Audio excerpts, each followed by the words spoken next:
¿Qué tal, amigos de Salud TV? Muy buenas tardes y bienvenidos a su programa. Estamos iniciando la semana con mucha energía y deseos que todo sea mejor para todos esta semana que la anterior. Lunes 23 de noviembre. Este día con un tema importante y muy interesante para todos y como siempre gracias a Ultra 12 Plex. ¿Y tú? ¿De qué forma manejas el estrés? Yo lo hago con Ultra 12 Plex, energizante y antiestrés. Ultra 12 Plex presenta. Bueno, ¿sabe usted qué es un hematoma cerebral? ¿Sabe usted cuáles son las consecuencias, cómo se da, por qué y todo lo que puede suceder? Pues de todo eso estaremos hablando el día de hoy, hematoma cerebral y sus consecuencias. ¿Con quién? Les cuento luego de la cápsula. ¿Y tú? ¿De qué forma manejas el estrés? Yo lo hago con Ultra 12 Plex, energizante y antiestrés. Ultra 12 Plex presentó.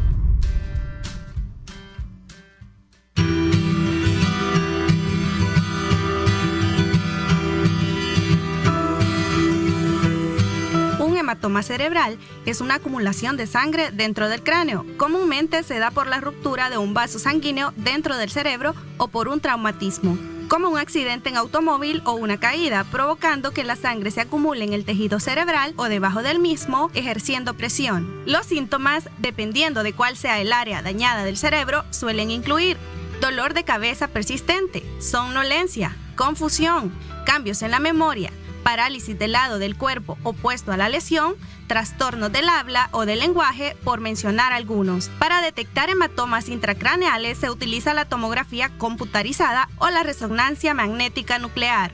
Algunas lesiones en la cabeza, como las que provocan un solo breve lapso de pérdida del conocimiento, suelen ser menores. Sin embargo, un hematoma intracraneal pone en riesgo la vida y por lo general requiere un tratamiento inmediato, que puede incluir la intervención quirúrgica para evacuar la sangre acumulada. Te invitamos a seguir en sintonía de tu programa Salud TV. Hoy nuestros especialistas estarán profundizando en este tema de vital importancia para tu salud.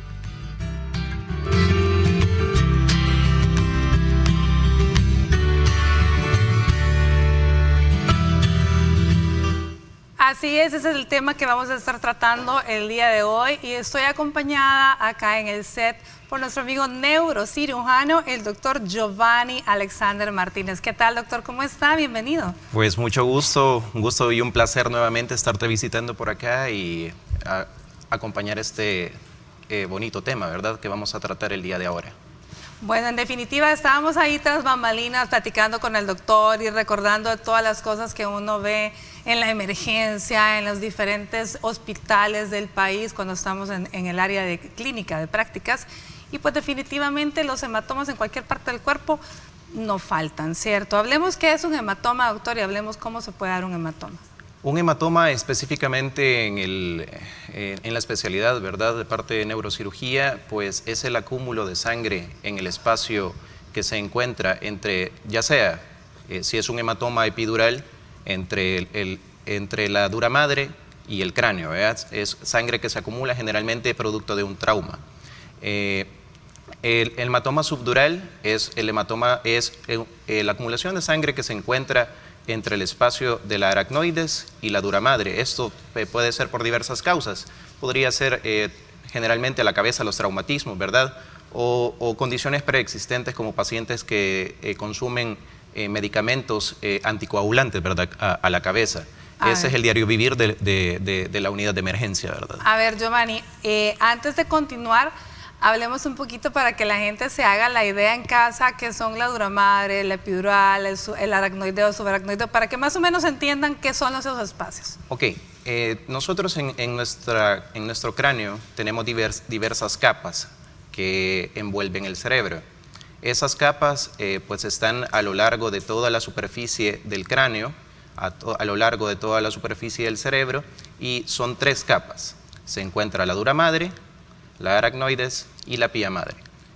La pía madre es la que se encuentra íntimamente relacionada con el tejido cerebral y esta pues prácticamente es imperceptible, ¿verdad? Está sumamente adherida a este. O sea que son capas como que fueran telas de cebolla. Son telas de cebolla que van están entre el hueso y el cerebro. Entonces estas capas son como el colchoncito que protege de alguna manera el cerebro. Exacto, es como la envoltura que protege nuestro cerebro de los traumatismos, ¿verdad?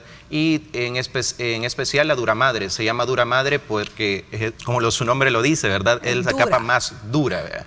Y en especial importancia porque arriba de esta se pueden formar los hematomas epidurales y abajo de esta los hematomas subdurales. Vale, porque aquí hablamos, pero lo voy a retroceder, lo vamos a poner lento para que la gente en casita nos entienda. Acuérdense que estamos hablando cráneo, hueso, ¿verdad? Cerebro, el órgano, ¿verdad? Y todas estas capitas como que son telas de cebolla una encima de otra. Entonces ahora, las telas son una, la duramadre, la otra la pía madre. ¿La aracnoides? La aracnoides. Entonces ahora vamos de los espacios. Entonces los espacios que se forman entre una y otra son los que reciben los nombres. Ahora sí, démosle los nombres a los espacios. Ok, el espacio epidural es lo que se encuentra arriba de la duramadre. Entre la duramadre y el cráneo. Entre duramadre y del cráneo. Y el espacio subdural es lo que se encuentra abajo de esta membrana y el cerebro. Para que lo tengamos en contexto, esta duramadre, como su nombre lo dice, es dura, no tiene capacidad de expandirse. Por lo tanto, cualquier acúmulo de sangre, ya sea líquido o dentro del cerebro o por fuera de este, produce un fenómeno de compresión que aumenta la presión dentro de nuestra cabeza. Intracraneal. Exactamente, y eso es lo que nos da cualquier tipo de síntoma neurológico. Ok, entonces eso es en el espacio entre la duramadre y el cráneo. Y el cráneo. ¿Sí? Ahora hablemos de a dónde más pueden haber colecciones. En las colecciones, pues prácticamente podemos encontrarlo a lo largo de todo el tejido cerebral. También estas pueden migrar hacia los espacios donde nosotros drenamos el líquido natural que se forma en nuestro cerebro, que es los ventrículos cerebrales, que es a través donde también pueden ocurrir hemorragias, como es la hemorragia subaracnoidea, que es una hemorragia que ocurre en esta otra capa, que es la aracnoides, y puede drenar hacia esos espacios naturales que tenemos y causar distintos fenómenos de tamponamiento al drenaje natural que tenemos. Y esto causar, al igual que las demás patologías, un aumento de la presión dentro de nuestro cerebro. Por lo tanto, entonces podemos tener hematomas, es decir, colecciones de sangre en el espacio subdural, ¿sería? Subdural, epidural. Epidural. Dentro de nuestro cerebro, que serían hemorragias intraparenquimatosas, o dentro del espacio subaracnoideo, que son las hemorragias subaracnoideas. O sea, en todos esos espacios podemos tener hematomas. Podemos encontrar ahora, pues vamos, ahora que ya se ubicaron en casita, hablemos entonces nuevamente de las causas más comunes de un hematoma en cada uno de estos tipos de espacios. Ok, aproximadamente casi el 70% se ven relacionados a traumatismos de diversa índole, ¿verdad? Generalmente, pues en la región del cráneo, se pueden producir, dependiendo de la zona del cráneo donde se ve afectado, así se va a encontrar la posición del mismo, ¿verdad? Y la misma, especialmente en los hematomas epidurales, que son los que están más asociados a los traumatismos, en especial importancia aquellos que son productos de accidentes de tránsito, traumas contusos o lesiones directas hacia el cráneo, ¿verdad? Producto de la delincuencia. O contuso, porque también puede ser deportivo. Imagínense los beisbolistas, por ejemplo. Exacto. Eso reviste, si se da cuenta, los beisbolistas pues tienen un casco que es especial, que cubre esta zona de acá. Justo donde les puede dar la bola. Justo donde le puede dar la bola, específicamente en esta zona, en la región temporal, puesto que ahí es la zona del cráneo que es más delgado el cráneo. Entonces, y por ese lado discurren las arterias que son importantes para la irrigación de estos tejidos, y cuando hay un traumatismo ahí, pues el sangrado es muy fácil. Entonces, ese es el motivo. Mi abuelita le decía el sentido. El sentido, exactamente. Es como la gente le dice el sentido. Pero es realmente porque es la capa donde está la parte más delgadita del cráneo y donde las hemorragias pueden ser pues mucho más peligrosas, ¿cierto? Exacto. Pueden ser muchísimo más fácil. Más fácil y más peligrosas. Por lo tanto, un contuso puede ser cualquier cosa, un bate de béisbol, o sea, el trauma en el automóvil, ¿cierto? Cierto.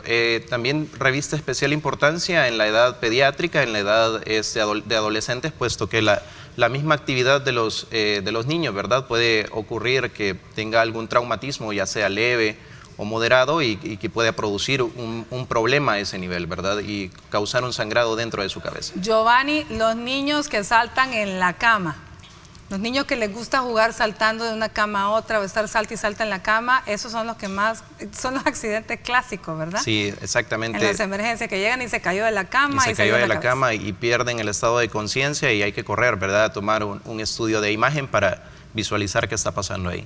Ahora, tomen en cuenta que afortunadamente Dios es tan perfecto que el cráneo lo hizo de verdad duro. Exacto. Y la dura madre es dura también. Entonces, afortunadamente, pues la naturaleza se encargó de enviarnos bien protegidos, pero aún así, los humanos somos especialistas en podernos romper, ¿verdad? Exacto. ¿Qué otro tipo? Hablemos un poco de los traumas con arma, como el que estábamos justamente mencionando, con arma, que sería cortopunzante, ¿verdad? Sí, eso sería una lesión por un objeto corto contundente que generalmente causa una penetración hacia los tejidos superficiales y llega hasta a través del cráneo y lesiona estas capas, ¿verdad? El corto contundente sería como un machete, digamos, un machete, un machetazo. Un machetazo directo, por decirlo así.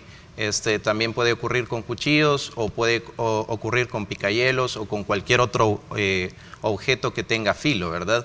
Eso nos puede causar 3 tipos de traumatismos. El primero, el superficial, ¿verdad? Que puede afectar la capa más superficial de nuestra cabeza y causarnos un hematoma debajo de la capa que está entre el cráneo y el cuero cabelludo, para que me comprendan, y causar un hematoma que nosotros denominamos subgaleal. Y que el cuero cabelludo, valga el comercial, el cuero cabelludo es súper vascularizado, exacto, ¿cierto? Exacto. Una heridita en cuero cabelludo, aunque no haya llegado necesariamente al cráneo, pero es increíblemente escandalosa para sangrar. Y sería que un hematoma, puede haber un hematoma ahí. Subgaleal. Ese es el subgaleal. Gracias. Yo, doctor, esos términos ya no me acuerdo. Bueno, vámonos a una pausa y ya volvemos.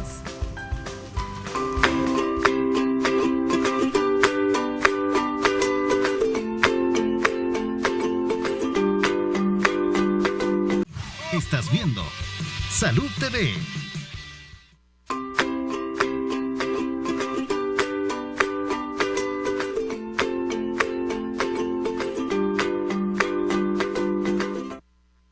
Continuamos con nuestro programa. Este día estamos conversando acerca de los hematomas cerebrales. Tengo al doctor Giovanni Martínez con nosotros acá. Él es neurocirujano y se incorpora en este momento a nuestro staff de médicos vía Skype, el doctor Luis Humberto Bermúdez, geriatra. ¿Qué tal, doctor Bermúdez? ¿Cómo está usted? ¿Qué tal, doctor? ¿Cómo está? Mucho gusto. Pues muy complacido de participar en el programa, y siempre es un gusto platicar del adulto mayor, y en este caso pues lo que envuelve los daños cerebrales, los hematomas y su asociación con el riesgo de caída, ¿no? Fíjese que estamos hablando con el doctor Martínez y realmente pues para usted obviamente no es un secreto que el adulto mayor se vuelve un poco atípico en todas las situaciones, y el adulto mayor tiene la facilidad de formar hematomas cerebrales quizás mayor, o sea, con más facilidad. Y lo más difícil es reconocerlo rápidamente, ¿cierto, doctor? Claro, fíjese que quizás para contextualizar, en el adulto mayor podemos hablar sobre el hematoma subdural crónico, que se forma el espontáneo, y también estaría el hematoma subdural, que viene asociado a un evento como la caída. Existen muchos factores de riesgo asociados a la génesis de estos hematomas, pero si nos vamos por el espontáneo, hay mucha prevención que se puede realizar, ¿verdad? La prevención es precisamente porque hay factores de riesgo modificables que fueron evidenciados en estudios realizados en el 2018, por ejemplo, como la diabetes mellitus, el uso de los anticoagulantes, el uso de los antiagregantes plaquetarios, ya que el adulto mayor existe una coexistencia de factores de riesgo, y a eso le sumamos la polimedicación. Si nosotros queremos hablar específicamente pues de los medicamentos que intervienen, hablamos sobre el uso de la aspirina, es muy común el uso del Plavix o el clopidogrel, el cilostazola, la warfarina, el apixaban, etcétera, que es una medicación que comúnmente va a tener el mayor. Es muy interesante también, ahí por el 2017 tenemos un factor de riesgo no prevenible, el cual es la edad, ¿verdad? Ese es un factor de riesgo que nosotros no podemos modificar. Y con el aumento de la esperanza de vida, lo que nosotros hemos observado es que existen una mayor incidencia de los hematomas subdurales a mayor edad, por el uso de las tecnologías, por el advenimiento de la ciencia, la disgregación de las ramas de la medicina, ha permitido que los hematomas subdurales dejaran de existir allá por los años 70, entre los 40 y 60 años, a pasar desde el año 2000 o 2015, se viene registrando en personas de 65, 70 años en adelante. Ahora, el otro hematoma subdural que yo le mencionaba es el que es secundario a los traumas, específicamente a las caídas. También las caídas es un síndrome que se genera en el adulto mayor, que está debidamente identificado y que también puede ser prevenible en la medida que el adulto mayor o que su familia se interese por mejorarle la calidad de vida a este. Sí, exactamente como lo menciona usted, doctor, el factor de la edad pues tiene bastante que ver. Como lo dice, aproximadamente a partir de los 65 años se eleva casi 3 veces el riesgo de producir un hematoma en sus dos variedades, ¿verdad? El tipo crónico y el secundario a un traumatismo. Así como lo dice también, arriba de los 75 años, pues casi es el cuádruple, y prácticamente el uso de los anticoagulantes pues termina de aumentar este factor de riesgo. Y lo viene a complicar, me imagino también. Definitivamente lo complica en el sentido de que al momento de realizar cualquier procedimiento neuroquirúrgico, el riesgo de que el paciente esté tomando cualquier tipo de anticoagulante pues puede perpetuar un sangrado dentro de sala de operaciones. Así es. Exacto, y fíjense que pueden existir también algunos signos de alarma, como la incontinencia urinaria, el deterioro en la memoria, los trastornos de la marcha, que muchas veces el adulto mayor tiene el contacto en las unidades de atención primaria, pero que el médico en atención primaria está limitado en cuanto al tiempo y la cantidad de pacientes, y en donde no están socializadas, por ejemplo, técnicas muy sencillas como el pasar escalas, como la escala de marcha y equilibrio de Tinetti, el Time Up Test, que es un test para velocidad de la marcha, o en su defecto realizar pruebas como Dual Task, que es únicamente poner a caminar a la persona y pedirle que vaya nombrando animales o que haga conteo inverso en cuanto a números, pero son situaciones que requieren tiempo. Ahora la pregunta es con cuánto tiempo cuenta este profesional para poder utilizar estas herramientas de bajo costo, que son efectivas, pero que la misma naturaleza de la institución no se lo permite, ¿no? Exacto, eso es bien difícil, pero es bien peligroso también, porque definitivamente es cuando más chance tenemos de que se nos compliquen los abuelitos en casa, luego de un traumatismo que a lo mejor ni siquiera le dieron gran importancia. Yo siempre traigo a mención, dentro de los traumas más frecuentes de los abuelitos es la clásica: abro la gaveta del pantry, me agacho, me levanto y ¡zas!, el golpe a la cabeza. Aparentemente esto no pasó a más, se sobaron y ya, pero esto puede tener consecuencias a largo plazo, ¿cierto, doctor Giovanni? Definitivamente, como lo menciona el doctor, pues prácticamente es un desafío para el clínico diagnosticar este tipo de lesiones en el momento y posteriormente en el seguimiento del paciente, dado que estos pues generalmente cursan con cuestiones meramente cognitivas, que son sutiles para el clínico, y que también posteriormente, cuando va avanzando, va produciendo trastornos ya sea motores, ¿verdad? Durante la marcha, tal cual lo dice el doctor, es imprescindible realizar todo este tipo de test para identificarlo, ¿verdad? Ahora, pregunto yo, Giovanni, si un abuelito se golpea, lo llevan a pasar consulta a una unidad de salud o a una clínica institucional donde desgraciadamente por falta de tiempo al clínico se le escapa todo esto, ¿cuáles son los signos que la gente, los familiares deben de estar pendientes en casa? O sea, ¿qué se les puede decir? Mire, vea si hace esto, porque tal vez eso podría ayudar, ¿no? Exacto. Generalmente son trastornos cognitivos a la cabeza, ¿verdad? Primero empiezan con cuadros pseudodemenciales, trastornos del habla, podrían empezar a olvidar cosas, a un habla arrastrada, y por último podrían presentar trastornos de la movilidad de la mitad del cuerpo. Podría empezar en miembros inferiores y posteriormente progresar a miembros superiores, ¿verdad? Disminución de la fuerza progresiva, Esos serían quizás los más gruesos para notar, ¿verdad? Los más gruesos para que el familiar poderle decir, mire, si nota esto o cualquiera de estas cosas, hay que llevarlo a consultar inmediatamente. Nuevamente. Cuando me habla de crónico, del hematoma subdural crónico, doctor Bermúdez, ¿de cuánto tiempo estamos hablando y cómo se puede haber formado uno de esto y qué daño puede tener? Mire, fíjese que realmente quizás esa es una de las... cuando hablamos de crónico espontáneo, no podemos determinar específicamente en cuánto tiempo se formó. No, porque lo que pasa es de que los síntomas, como mencionaba el doctor, son tan vagos que realmente lo que le llama la atención a la familia en el momento que llega es que la persona ha perdido la movilidad o que tuvo un evento como un síncope o un desmayo, y eso los hace consultar. Y cuando usted revisa la medicación, la persona tiene años de consumir el mismo medicamento a la misma dosis. Es más, usted encuentra pacientes que están tomando aspirina, que están tomando clopidogrel y que están tomando Xarelto, etcétera. Y cuando usted revisa y le pregunta a la familia, mire, ¿y por qué está tomando 3 medicamentos para lo mismo? ¿Verdad? Entonces, y no tienen una respuesta. Y yo creo que esa respuesta surge precisamente del abandono que muchas veces se da en el adulto mayor, y que el momento de elaborar la receta es como una receta continuada en la que usted empieza a dejar 10 medicamentos toma, y qué bueno que salió con 10, porque si dijo que le dolía el estómago, le dejó 11, 12, 13, etcétera. Sí, desgraciadamente eso es un problema común, que los pacientes toman su medicación sin ninguna restricción, ¿verdad? O la familia le compra la aspirina porque ya la tomaba desde hace un montón de tiempo y pues prácticamente se ha vuelto, como lo dijo el doctor, una epidemia, ¿verdad? De hematomas subdurales crónicos derivados de una anticoagulación prolongada, ¿verdad?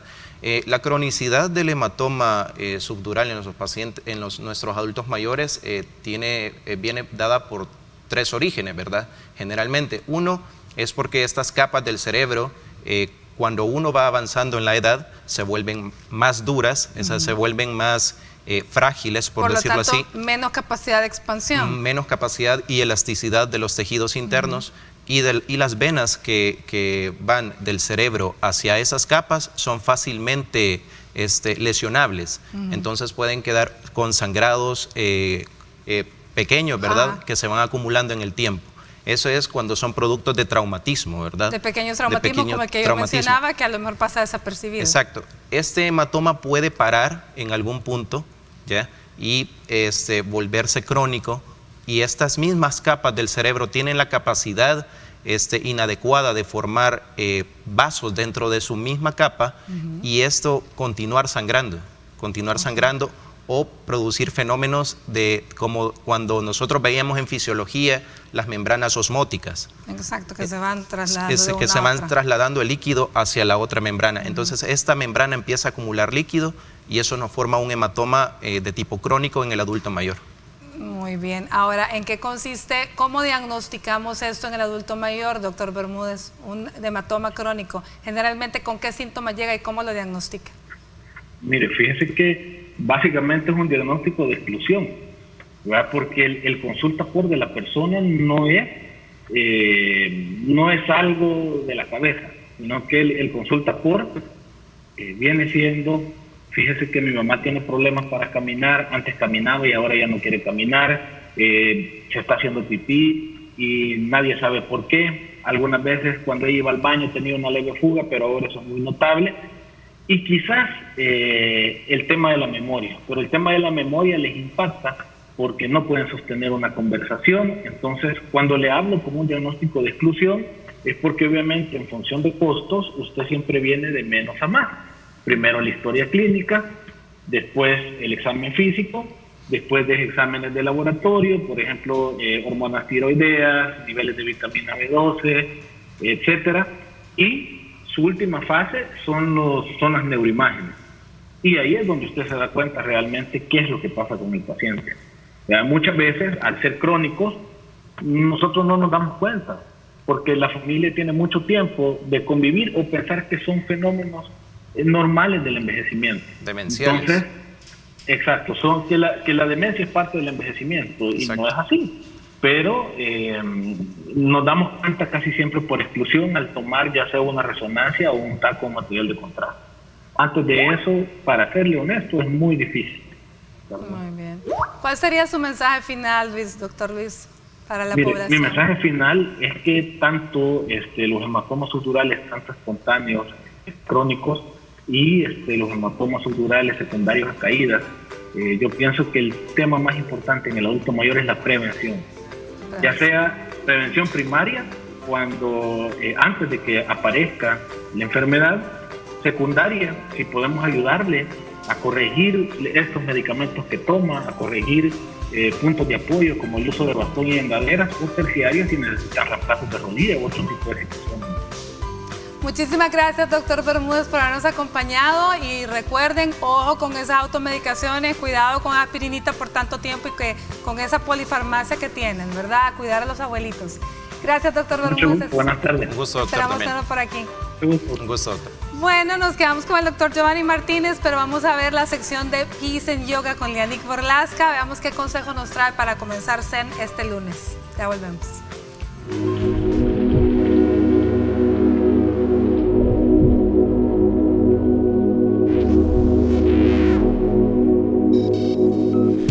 Hola amigos de Salud TV, soy Lianik Borlasca y el día de hoy quiero entregarles una serie de ejercicios cortos pero muy efectivos para relajarte y estirarte suavemente al mismo tiempo.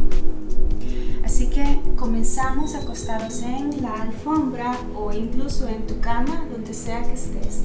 Acuéstate boca arriba. Deja caer tus piernas y tus brazos y respira profundamente. Toma una inhalación profunda. Exhala. Inhalas. Y exhalas. Con la siguiente exhalación, mete el ombligo apretando el abdomen completamente y sacas todo el aire por la nariz. Inhala y expande el abdomen, elevándolo y expandiendo también costillas y cintura. Con la siguiente exhalación, apoya la planta de tus pies. Separa tus pies al ancho de la alfombra o un poquito más amplio que el ancho de tu cadera. Abre tus brazos con las palmas hacia arriba y exhala llevando las piernas hacia el lado izquierdo. Inhala, regresas al centro y exhala y deja caer las piernas a la derecha. Inhalas, regresas al centro y exhalas de nuevo a la izquierda. Inhala, regresa al centro y exhala a la derecha. Inhala, regresa al centro, exhalas. Gracias por tu tiempo. Soy Lianik Borlasca para Salud TV. Namaste.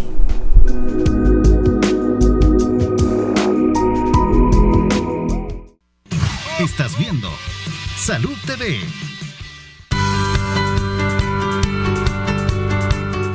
Ante la inquietud de consultar o no a un médico luego de sufrir un traumatismo, se debe tener en cuenta que de no hacerlo se puede poner en riesgo la vida, ya que un hematoma requiere un tratamiento de emergencia. No dudes en acudir al médico después de sufrir un golpe que te provoque la pérdida del conocimiento, dolor de cabeza persistente acompañado de vómitos, debilidad y visión borrosa. En algunos casos, los síntomas no se presentan inmediatamente después de haber sufrido un impacto. Por ello, se vuelve de vital importancia poner atención a cambios físicos, mentales y emocionales. Por ejemplo, si alguien aparenta estar bien luego de un golpe en la cabeza y puede hablar, pero luego pierde la conciencia, se debe buscar atención médica sin dudarlo.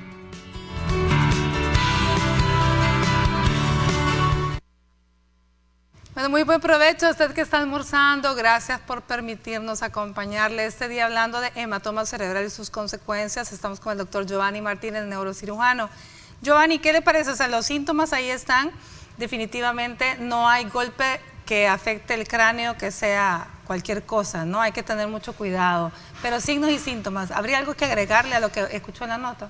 Sí, habría que agregarle el tiempo de evolución de la lesión, ¿verdad? Siempre tenemos que estar en cuanto a eso, tener la costumbre de consultar a tiempo y de preguntar a dónde tengo que consultar, porque generalmente vamos con el médico general, ¿verdad? Y esto pues prácticamente no nos saca de nada, ¿verdad? Si tenemos una persistencia de los síntomas que mencionaron, ¿verdad? Un dolor de cabeza incapacitante es aquel que no mejora con los analgésicos convencionales, ¿verdad? Y que persiste.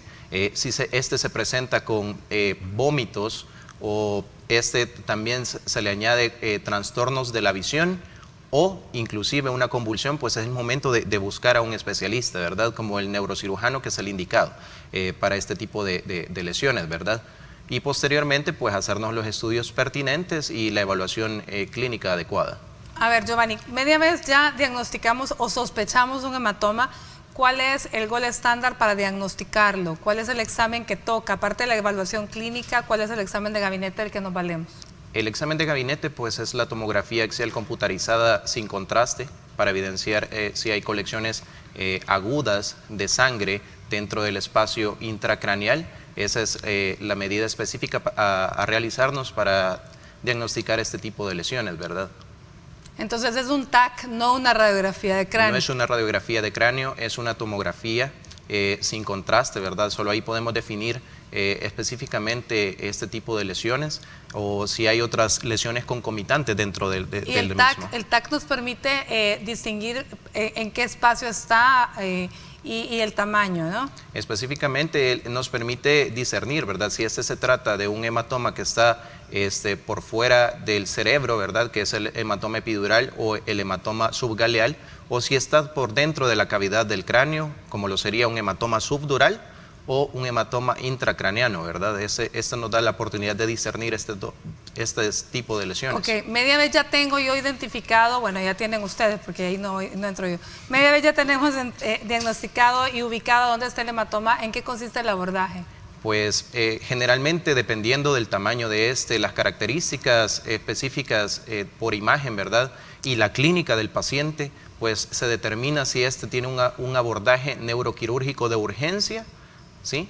Que generalmente es de esta manera, ¿verdad? Abordarlo de manera neuroquirúrgica. Puede ser, como en los pacientes mayores, puede ser un hematoma crónico, se puede realizar una trepanación única para el drenaje del hematoma, o inclusive llegar hasta una craniotomía para retirar una porción del cráneo para drenar este hematoma. O sea, esto constituye una urgencia neuroquirúrgica. Una urgencia quirúrgica. Y en cuanto a medicamentos, aquí que se ocupan otros medicamentos para desinflamar, hay que poner al paciente en coma.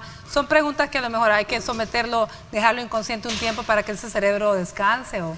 Generalmente, dependiendo del grado de lesión que este hematoma produzca dentro del cerebro, así va a ser el abordaje del mismo, ¿verdad? Porque generalmente los pacientes que vienen con un traumatismo craneano severo, pues requieren algún tipo de abordaje por ventilación mecánica, y pues desgraciadamente lo más recomendable es mantener el cerebro en reposo posteriormente a cualquier tipo de intervención neuroquirúrgica, por la misma naturaleza del traumatismo. En los pacientes ancianos que vienen consultando con un hematoma crónico que únicamente tiene trastornos ya sea del habla o trastornos de tipo motores en sus miembros, se le puede realizar el procedimiento y posteriormente se puede despertar y realizar la rehabilitación adecuada.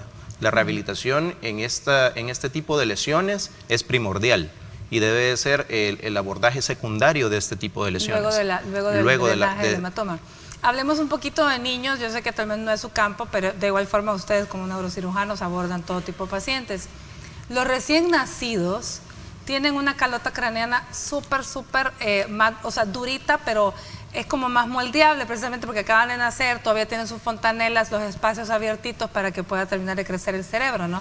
Pero también en ellos es bien fácil que un cuidador o una mamá inexperta que de repente golpea un bebé con una gavetita, que lo anda cargando y lo golpea. Lo digo porque lo he visto por experiencia, ¿verdad? En este caso, los hematomas de los niños, ¿cómo se abordan de igual forma? Al igual que se puede ver en el adulto, ¿verdad? Cualquier tipo de traumatismo en el área pediátrica, pues es de vital importancia atenderlo de manera adecuada y rápida. Tal cual lo dice usted, doctora, prácticamente las fontanelas nos ayudan a la elasticidad del tejido craneal, sin embargo también son unas ventanas que son fácilmente lesionables. Entonces sí pueden producir lesiones mucho más fácil en los pacientes pediátricos, que al igual que en el adulto es una emergencia neuroquirúrgica y deben de consultar con el especialista adecuado para anotarlo. Y por lo tanto puede tener, pues no siempre, la mayor parte del tiempo me imagino va a ser un abordaje exitoso en el cual el paciente se va a recuperar probablemente por completo y no va a tener ninguna secuela, pero pueden haber secuelas. Claro que pueden haber secuelas, pues exactamente esa es la indicación quirúrgica de la lesión, es para tratar de minimizar y disminuir las secuelas. Eso depende bastante del tiempo de evolución que tenga la lesión y también del tejido cerebral que está afectado específicamente. Sin embargo, siempre hay algunas secuelas que se pueden sobrellevar con una adecuada fisioterapia posterior a cualquier tipo de intervención. Bueno, excelente, porque en el siguiente bloque estaremos conversando con un especialista en fisioterapia, pero vamos a una pausa, ya volvemos.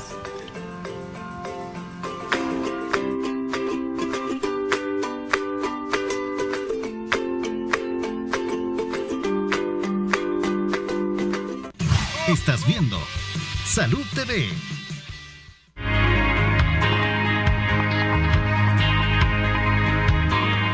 Hola amigos, soy el doctor Manuel López Ramos, neumólogo. Te encuentras viendo Salud TV. En esta ocasión hablaremos acerca de la prevención o las formas como prevenir el COVID-19.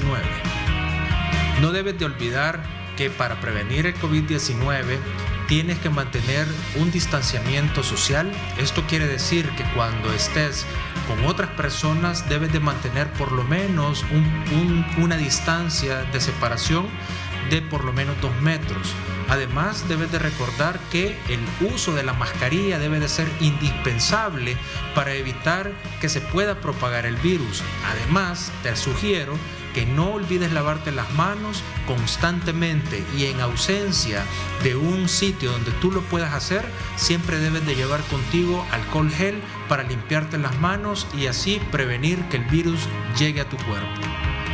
Espero te hayan sido útiles estos consejos para la prevención del COVID-19, mantenerte sano a ti y a tu familia. Si deseas agendar una cita con mi persona, puedes hacerlo llamando a los teléfonos 2263-4906 o puedes comunicarte al WhatsApp 7851-7688 y nos puedes encontrar en nuestras redes sociales, en nuestra página de Facebook como neumólogo Dr. Manuel López Ramos.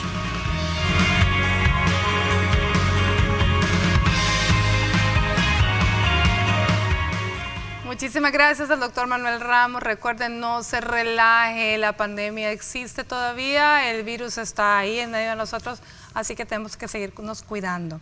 Bueno, continuamos con nuestro tema el día de hoy y se incorpora, justo como les había dicho, la licenciada Arlen López, fisioterapeuta. ¿Qué tal, Arlen? ¿Cómo está? Hola, ¿qué tal? Mucho gusto, un placer nuevamente poder estar compartiendo en este bonito programa. A pesar de la distancia, siempre seguimos unidos. Así está, así es, Arlen, y muchísimas gracias. Bueno, hablábamos con el doctor Giovanni y nos estaba diciendo que definitivamente el segundo pilar fundamental del manejo de un hematoma cerebral y sus consecuencias, pues es la fisioterapia, ¿no? Así es. Cuéntanos un poco de cómo ustedes trabajan con los pacientes, dependiendo después de los tipos de secuelas que tengan. Pues es bien importante poder determinar el diagnóstico, ¿verdad? Para ver cuál tipo de accidente han tenido y pues así es el tratamiento, ya que en unos pacientes se desarrolla espástico y en otros flacidez. Entonces, dependiendo de eso, el tratamiento se va dando. Muy bien, entonces en el caso del hematoma, Giovanni, lo que estábamos hablando, el tipo de secuelas que puede tener un paciente luego del abordaje quirúrgico. Sí, específicamente dependiendo, como lo dice la licenciada, ¿verdad?, de las características posteriores a la cirugía que quedan en el paciente como secuelas, ¿verdad?, ya sea parálisis en flacidez o rigidez por espasticidad, es dependiendo la terapia que van a seguir, ¿verdad? También pueden recurrir pacientes que queden con trastornos del habla, que también es un tipo de fisioterapia que la licenciada muy bien lo va a explicar, me imagino, específicamente cuáles son las terapias que son adecuadas para este tipo de lesiones. Y a la cabeza están las motoras, que es la marcha. La marcha también es imprescindible para que continúen con su labor cotidiana y que vuelvan a retomar sus actividades, ¿verdad? Porque esto es una lesión incapacitante, pero tampoco quiere decir que sea permanente, ¿verdad? La permanencia lo va a decir el tiempo, y la cantidad de fisioterapia que vaya a recibir el paciente pues depende de su evolución posterior, ¿verdad? No, y es que también me imagino que las consecuencias que va a tener un paciente va a depender tanto del tamaño del hematoma, exacto, del sitio donde lo tiene. Específicamente del sitio. Más y del otras. tiempo. Y del tiempo que haya pasado para consultar o para que se le haga un manejo quirúrgico. A ver, Arlen, cuéntanos un poco de cómo sería el abordaje para este paciente que tiene problema de marcha posterior al drenaje de un hematoma. Es importante determinar qué tan rápido se atiende también a este tipo de pacientes, porque mientras más se tarden, como lo mencionaba al principio, si es espasticidad o es flacidez, así es como evoluciona el paciente. Porque si nosotros agarramos a un paciente en una etapa bastante cercana al evento, entonces es más fácil poder diagnosticar o pronosticar el tiempo en el que nos vamos a tardar en brindar un tratamiento, debido a que la plasticidad cerebral ayuda o colabora mucho a la actividad fisiológica de la persona. Normalmente, cuando ya es un tipo de hemorragia y que hay de mucho derramamiento de sangre, ¿verdad? En el caso del hematoma, es normal que sufran. Que sufran en el caso, bueno. Me imagino que... Y esto lo que hace es que ayuda a la rehabilitación de eso, a la par de la terapia ocupacional y a la par de la terapia física. Es importante tener un complemento de las tres actividades para poder llevar a cabo la rehabilitación de una persona con ese tipo de lesiones a nivel cerebral.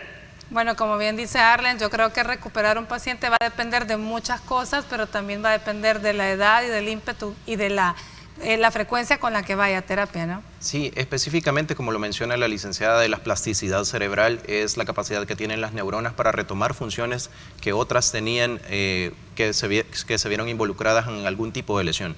Esto es esencial, ¿verdad? En los pacientes generalmente mayores, que son los que más sufren este tipo de condición o lesión, se ve un poquito más difícil la situación, ¿verdad? Para rehabilitarlo. Sin embargo, existen estrategias, como bien lo dice la licenciada, para combinar esos tres ejes y específicamente también ayudarlos con algún tipo de medicación que estimule esas neuronas a que vuelvan a retomar sus conexiones, ¿verdad?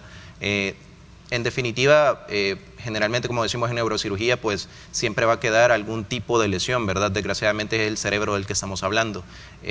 Sin embargo, existe la rehabilitación y es una muy buena medida la consulta temprana y la facilitación a este tipo de terapias. Arlen, ¿cuál sería su mensaje para la población?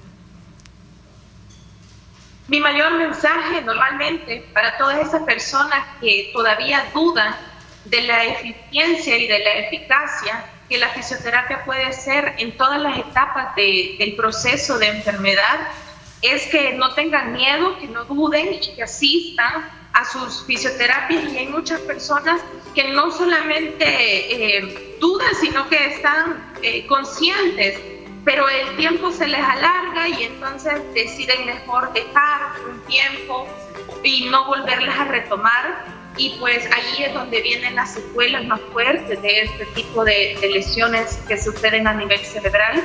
Entonces es que no pierdan el ánimo y no pierdan la esperanza de continuar con sus sesiones de fisioterapia, aunque es un poco tedioso, pero que las terminen y los resultados vendrán y serán muy favorables.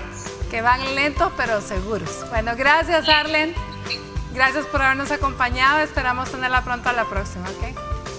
Un gusto. Bueno, nos quedamos con el doctor Martínez y ya volvemos luego de la pausa.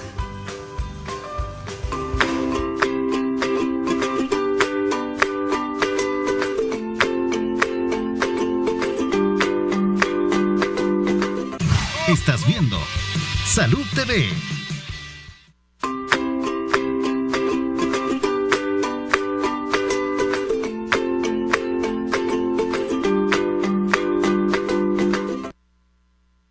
Gracias por continuar con nosotros. Este día hemos estado conversando con nuestros invitados desde diferentes puntos de vista el hematoma cerebral y sus consecuencias.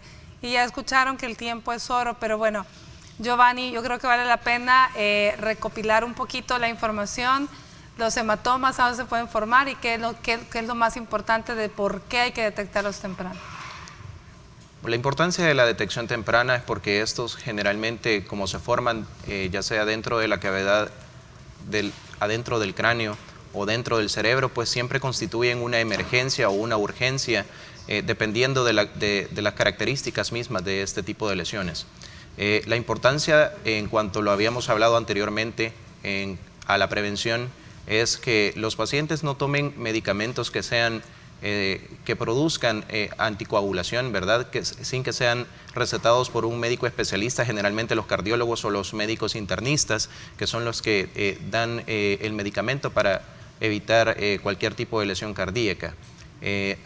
Además, es importante en cuanto a la visualización de los síntomas de parte de los familiares, una consulta temprana con un especialista adecuado que puede identificar este tipo de lesiones de manera rápida para dejar el estudio de imagen y posteriormente consultar a un neurocirujano dependiendo de la característica que se encuentre. Ahora, Giovanni, antes de que continúe lo que hablábamos con el doctor Bermúdez y hablábamos usted y yo en el corte, es que es mucho más fácil definitivamente diagnosticar a un niño o un adulto politraumatizado, es decir, con muchos golpes luego de un accidente o algo muy aparatoso, porque en definitiva va a ir a una emergencia en el hospital y le van a tomar un TAC si ha habido un trauma de cráneo.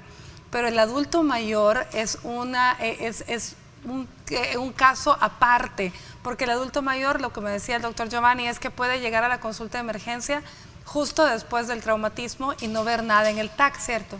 Sí, cierto. Esto siempre es un desafío, como lo habíamos venido hablando anteriormente. El adulto mayor pues siempre representa un especial cuidado, ¿verdad? Por lo mismo de que su tejido cerebral va sufriendo un envejecimiento y sus células también se van haciendo más pequeñas, el cerebro por lo tanto se hace más pequeño y tiene más espacio dentro de su cráneo para alojar cualquier tipo de colección ahí, ¿verdad? Por ejemplo, la sangre en este caso. Siempre es un desafío realizar el diagnóstico, puesto que generalmente nuestros abuelitos se nos caen y no presentan ningún tipo de síntoma, lo llevamos a la consulta. Y que tienden a minimizar todo, porque Exacto. no quieren ir, no me pasó nada, no tengo nada, ya estuvo. Exacto, eso también ya es un fenómeno cultural, ¿verdad? También. Propio del adulto mayor, de que se niega a recibir una atención adecuada. Sin embargo, en ellos es más peligroso porque este tipo de sangrado se va acumulando en el espacio subdural, por lo mismo que su cerebro es un poquito más pequeño, no causa síntomas y puede llegar a causar síntomas hasta que ya ha desplazado completamente el tejido cerebral y empezar a causar algún tipo de síntoma dependiendo de la zona donde se encuentre. Entonces, ahí es donde se vuelve una emergencia neuroquirúrgica por algo que pudo haber sido prevenible.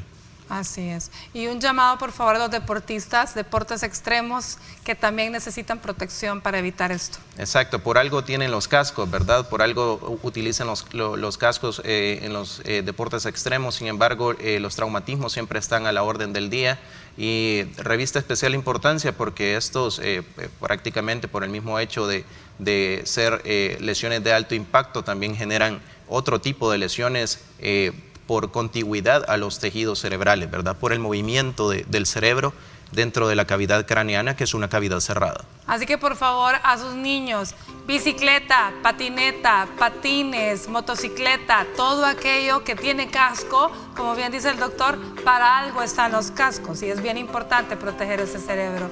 Muchísimas gracias, Giovanni. Un gusto, como siempre, que ha sido doctora. un placer estar contigo nuevamente y con nuestros invitados que nos acompañaron a través de vía Skype. Gracias a ustedes que nos acompañaron. Esperamos que tengan una semana súper especial. Yo los dejo en buena compañía con Brenda Vázquez en esa edición de TN21 del mediodía. El día de mañana hablaremos de la alergia a la proteína de la vaca, así que no se lo pueden perder. Por hoy solo me queda desearles un feliz lunes, que Dios nos bendiga.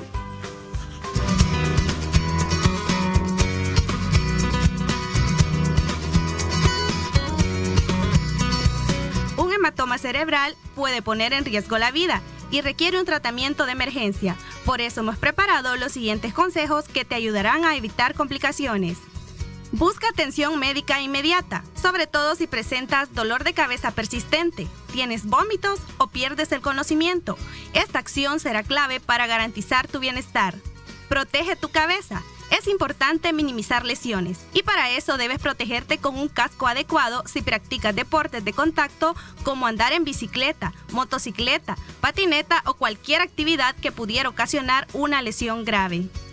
Usa cinturón de seguridad. Cada vez que conduzcas o viajes en automóvil, asegúrate que tú y tus acompañantes tengan su cinturón ajustado.